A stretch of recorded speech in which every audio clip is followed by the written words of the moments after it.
বর্তমানে জন্ম থেকে মৃত্যু পর্যন্ত অনেকগুলো প্রকল্প আমাদের জন্য করা হয়েছে এবং এই জায়গায় এই প্রকল্পগুলো পেতে গেলে আমাদেরকে এই এসটি সার্টিফিকেটের প্রয়োজন হচ্ছে কিংবা কাস্ট সার্টিফিকেটের প্রয়োজন হচ্ছে।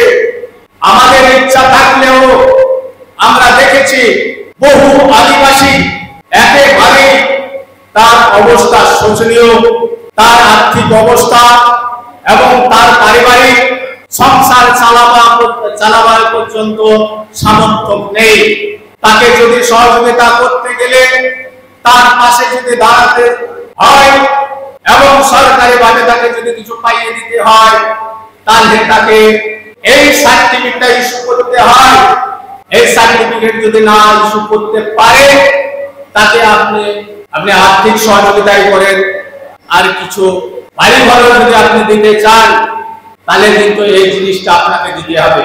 তাই আমরা যদি কালি আজকে ভাবি যে যারা চাকরি করছে কিংবা চাকরিজীবীদের এই সংগঠনে আমরা সাধারণ মানুষ যদি যুক্ত হয় আমাদের লাভটা কি হবে? বন্ধুগণ, আমরা এখানে এই আদিবাসী কল্যাণ সমিতির যে নিয়ম নীতি আছে, যেহেতু এইখানে রাজনৈতিক বক্তব্য রাজনীতির ব্যাপার বলা যাবে না, আমরা এখানে কিছুক্ষণ সম্পাদক রিপোর্টে আমরা শুনেছি যে এটা একটা সামাজিক অরাজনৈতিক অধর্মীয় অলাভজনক একটা সংগঠন, কিন্তু আমি মনে করি লাভ আছে বন্ধু। লাভজনক সংগঠন এটা নয়। এখান থেকে কারা লাভবান হবে? হয়তো আমি মনে করি আমার ব্যক্তিগত মত যে ব্যক্তিগত হিসাবে এই সংগঠন থেকে হয়তো কোনো লাভ আপনি করতে পারবেন না কিংবা আপনার জন্য কোনো লাভ নাই, কিন্তু আমরা যদি সামাজিকভাবে দেখি আমরা প্রত্যেকে এখান থেকে লাভবান কিংবা লাভ অর্জন করতে পারবো। কি লাভ অর্জন করতে পারবো?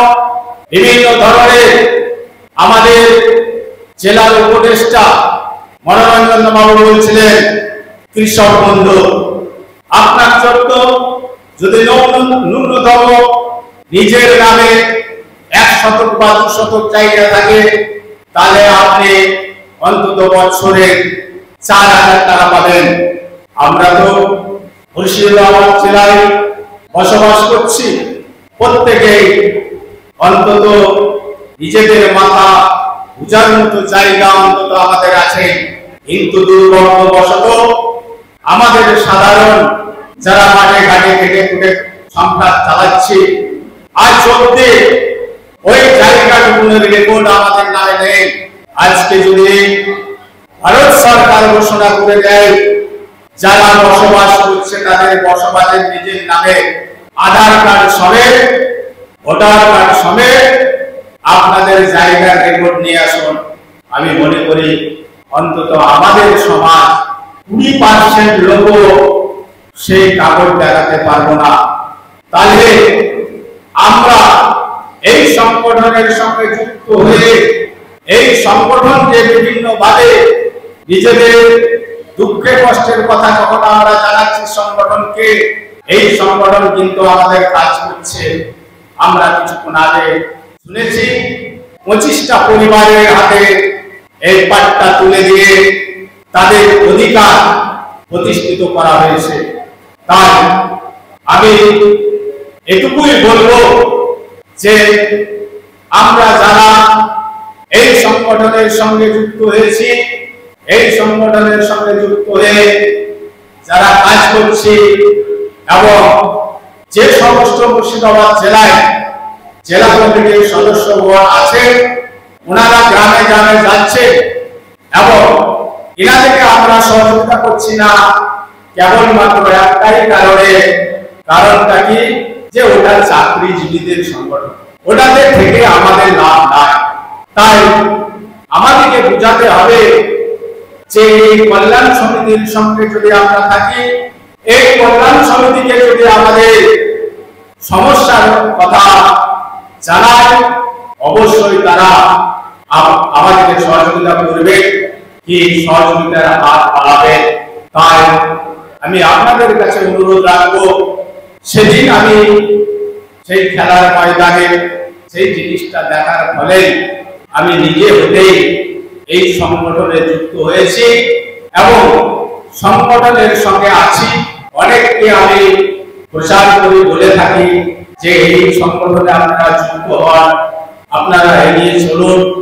আমাদের সমাজে অশিক্ষিত যারা আছে, যারা আছে, আমি মনে করি গ্রামে হয়তো 2-4 জন শিক্ষিত ব্যক্তি এবং জ্ঞানী গুণী বুদ্ধিমান ব্যক্তি আছেন এবং ওনাদের কথা অনুযায়ী প্রায় 70% গ্রামের মানুষ চলে কিংবা তাদের কথা শুনে।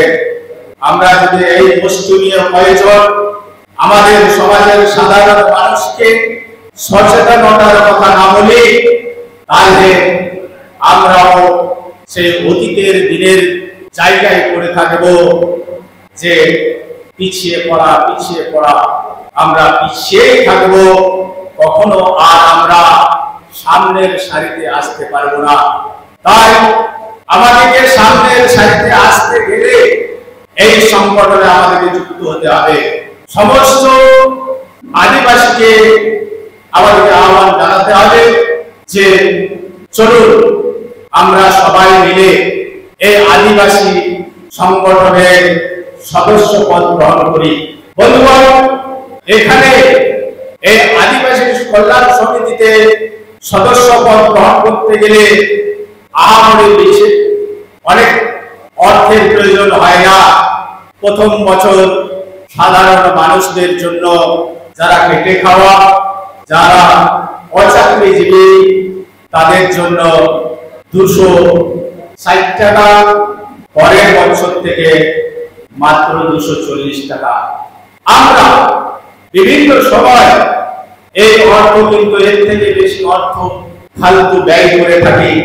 তাই আমি সাধারণ খেটে খাওয়া মানুষদের কাছে আজকে এই মুর্শিদাবাদ জেলার দ্বিতীয় দ্বিবার্ষিক জেলা সম্মেলনের জায়গা থেকে এইটুকু অনুরোধ রাখবো, আপনারা যতজন এসছেন আগামী কাল থেকে এই আদিবাসী কল্যাণ সমিতি সদস্য পদ গ্রহণ করে এই সংগঠনটাকে শক্তিশালী করে, যাতে আমাদের এই সমাজে পিছিয়ে পড়া যে আমরা আদিবাসী, তাদের আমরা সামনের সারিতে প্রতিষ্ঠিত করতে পারি, তার আহ্বান জানিয়ে আমি আমার ক্ষুদ্র বক্তব্য শেষ করছি।